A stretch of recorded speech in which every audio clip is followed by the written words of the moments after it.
the sleeping orchard, dormant pruning. Basics. Most home orchards lose half their potential fruit crop in the coldest part of winter, and the gardener never realizes it. By January, your trees look almost lifeless, bare sticks against a gray sky. But in this frozen pause, you are holding next summer's harvest in your hands. Winter is when trees truly sleep. Sap slows, buds tighten, and the skeleton is exposed. No foliage to hide crowded branches. You cut the wood that wastes energy so the tree can pour everything into the branches that feed you. Every weak crossing twig you remove is one less drain on the system. Every open tangle a shaft of sunlight that will sweeten fruit months from now. By the end of this guide, you will know exactly what to cut on 7 common fruit trees so you can easily double, even triple, what you bring into the kitchen next summer. If you are already picturing your own trees while you listen, tap like right now, so I know this is the kind of deep, practical gardening content you want more of. So, where do you start shaping a record harvest?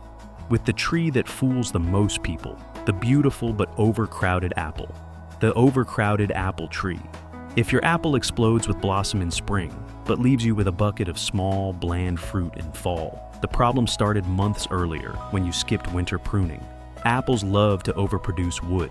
Left alone, they cram every gap with shoots and vertical water sprouts. Light cannot reach the interior, so shaded apples stay undersized, bruised, and disease-prone. Just a few winters of neglect can turn a promising tree into a leafy disappointment. Remember 3 rules on a dormant apple. First, find the basic frame, one trunk with a few well-spaced side branches, and protect it. Second, remove anything that rubs or crosses. Third, target the extremes, shoots pointing straight down or bolting straight up. Do not just shorten everything. Remove whole branches where they begin, so sunlight and air can move through. The first time you stand under an opened-up apple, it feels ruthless. The first time you harvest from it, it feels obvious. And once you see how a few cuts prevent waste on an apple, you start looking nervously at those stiff, upright pear branches that can literally tear themselves apart. The upright pear that snaps in a storm, pear trees look tough. They shoot tall, straight limbs toward the sky, proud and narrow. Then one storm, or one heavy crop, and a whole limb rips out of the trunk, leaving a jagged wound where fruit should have been. That failure began years earlier. Pear wood is dense and brittle. When 2 branches rise at a tight angle, bark gets trapped between them. Instead of solid wood, you get a weak seam. Load that seam with pears and push it with wind, and it tears. January is your prevention window. Step back and scan for those sharp angles and crowded vertical shoots. For pears, remember, angle and air. Keep limbs that leans. Outward at a gentle spread. Remove the parallel uprights that hug them and compete for the same space. This is also the time to scout for old fire blight. Shriveled tips, blackened twigs, or sunken patches are warning signs. On a dry day, cut those well back into healthy wood and clean your tools before touching another tree. A well-pruned pear becomes wide, strong, and stable.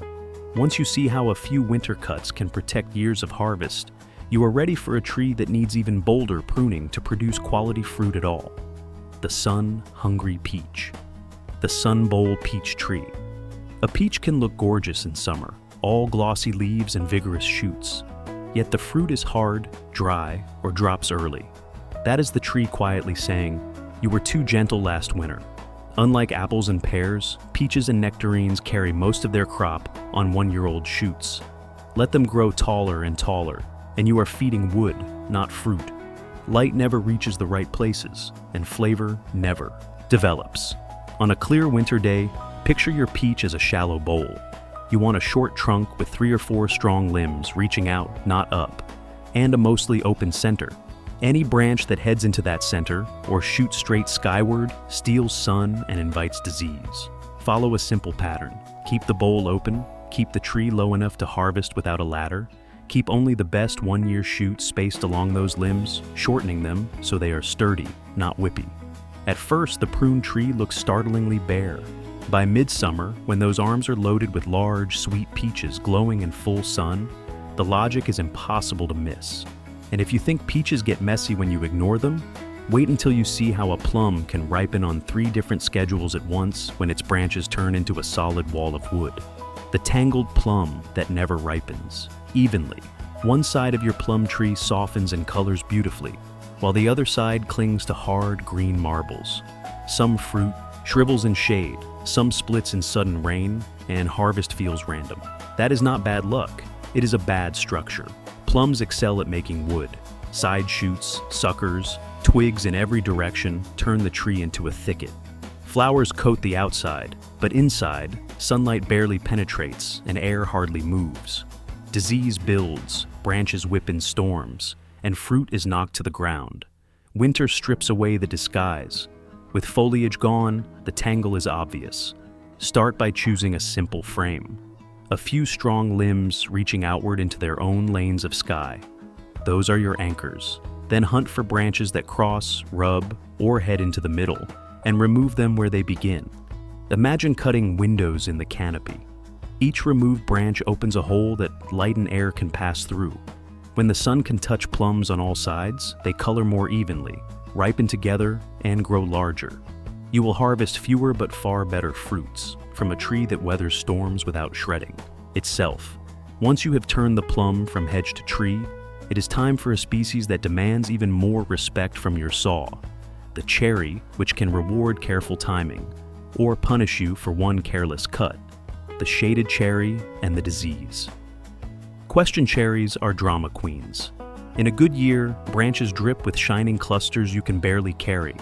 In a bad year, twigs wither and pull back, sap oozes from cankers, and limbs snap just when they are heaviest with fruit. The line between those outcomes is thin.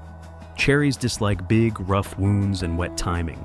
In damp climates, heavy pruning in cold, moist months can invite fungal problems, which is why many growers save major cuts for summer's dry spell after harvest, when wounds dry and seal quickly. But winter is not wasted. On a dry, cold day, stand back and read the structure. Remove any lifeless or broken wood. Look for inward-pointing branches that would shade the center and narrow crotches that could split under. Wait, and take out a few with clean, modest cuts. The focus on gently opening the canopy, not redesigning the tree in one go. The aim is a cherry that is not too tall to pick, with dappled light reaching each level and air moving freely so rain and dew vanish quickly. Once you accept that cherries demand both patience and precision, you are ready for a very different challenge. The fig that keeps trying to outgrow you, no matter how often you cut it to the ground. The backyard fig. You keep cutting to the ground.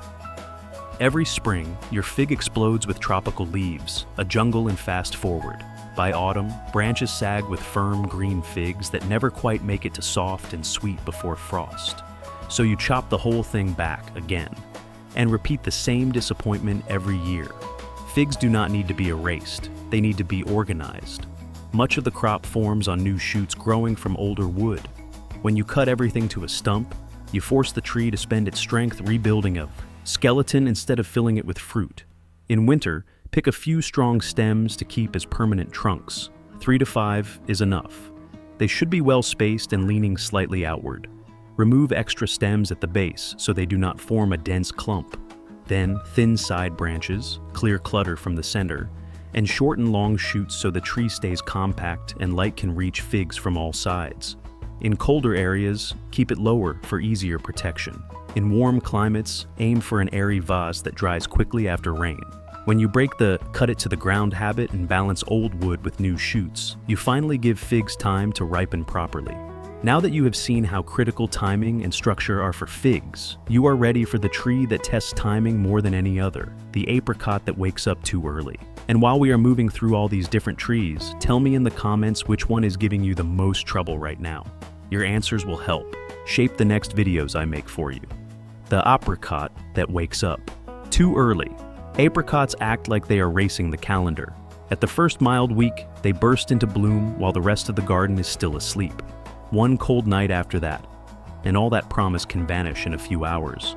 On top of this risky schedule, apricots are vulnerable to cankers and other fungal diseases.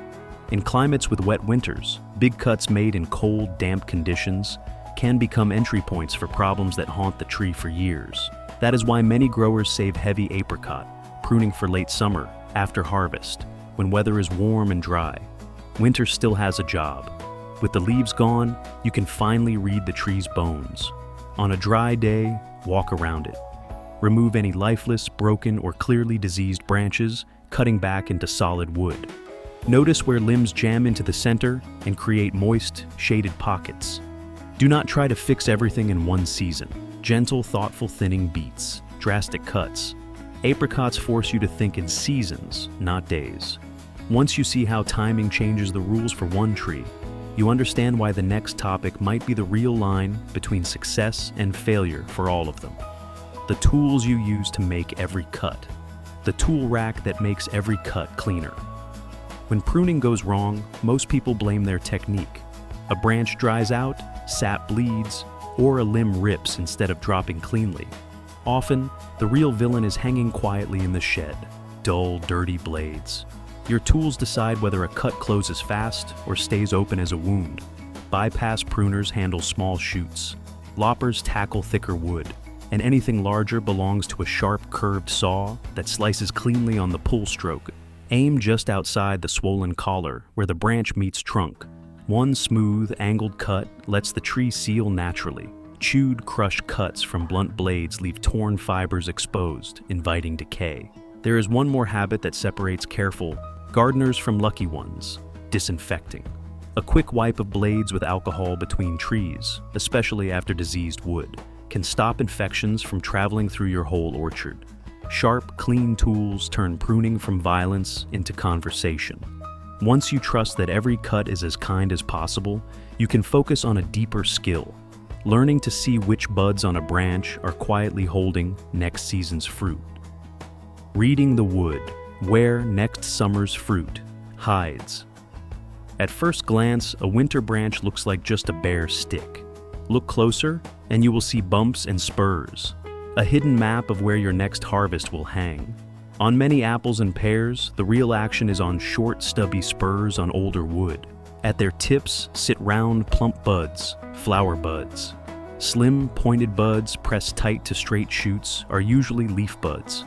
Run a fingertip along a branch and you can feel the difference like beads on a string, those tall, whip-like water sprouts that shot straight up last. Season are mostly packed with leaf buds. Leave them, and they crowd the canopy and steal food and light. Remove them, and the tree redirects energy to the quiet fruiting spurs that remain. Stone fruits arrange things differently, with mixed clusters of buds along last year's growth. But the principle is the same. Before you cut, ask, is this piece of wood supporting fruit buds or just reaching for space? Once you can read the wood, you stop pruning blindly. You see which cuts will trade a dozen weak fruits for a smaller number of perfect ones.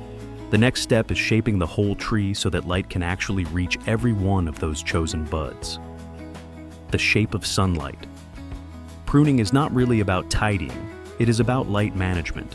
You are sculpting how sun and air move through a living structure, deciding which branches will thrive and which will always struggle.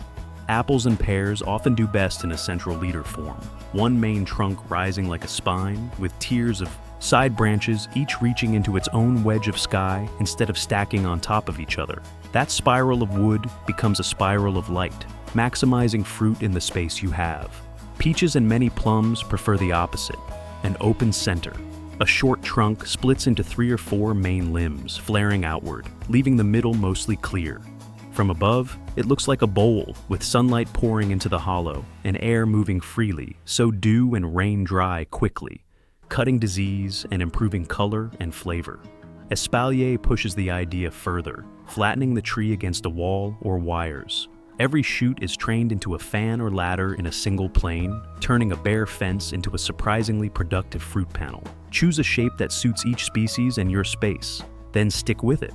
Once the pattern is set, future pruning becomes quick and obvious. The best time to lock in that pattern is when a tree is still young, before bad habits turn into heavy wood. The young tree blueprint. Planting a young fruit tree feels deceptively simple. You tuck a slender whip into the soil, water it, and imagine someday picking baskets of fruit. The real future of that tree is decided in its first few winters. In the first dormant season, that whip often needs a bold cut. Instead of letting it grow tall and spindly, you head it back to a practical height, around your knee or waist, to wake buds lower on the stem and push them to branch sideways. In the second and third winters, you refine. Keep only a handful of strong shoots spaced around the trunk and pointed into open sky. These become your scaffold branches. Remove growth that is too low, crowded, or aimed into the center. Get this early work right, and in a few years, you have a tree you can harvest without a ladder, open to light and sturdy under heavy crops.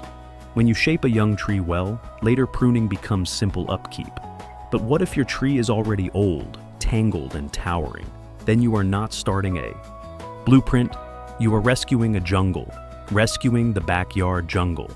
Maybe your fruit tree came with the house. A massive apple or pear towers above the roofline, its center dark with old, lifeless wood and whippy shoots. It still throws some fruit, but most is wormy, out of reach, or smashed on the ground. The tree feels more like a guilt trip than a gift. The urge to grab a saw and chop it down to size is strong. Resist it. An old tree holds decades of stored energy. Remove too much at once and it fires out a forest of weak, vertical shoots, or simply starts to decline. Rejuvenation is not a weekend project. It is a plan spread over several winters. Start with safety and the obvious. While the tree is bare, remove lifeless, broken, or hanging limbs. Then step back and picture the size and shape you actually want. Lower, broader, with pockets of sky. This first year, take out only some of the tallest, most crowded limbs, especially those shooting straight up from the center, cutting them cleanly back where they began. Next winter, repeat the process, lowering the canopy further and opening more windows. As better placed shoots grow, you slowly hand the tree's future to them. Over 2 or 3 seasons, a dark, unproductive tangle can become a manageable, fruitful tree again. If you know someone who inherited a neglected fruit tree and has no idea where to start, share this video with them. You might save their next harvest. But none of this works if you prune at the wrong moment, when the tree is not truly asleep or the weather is working against healing. When January really means deep dormancy.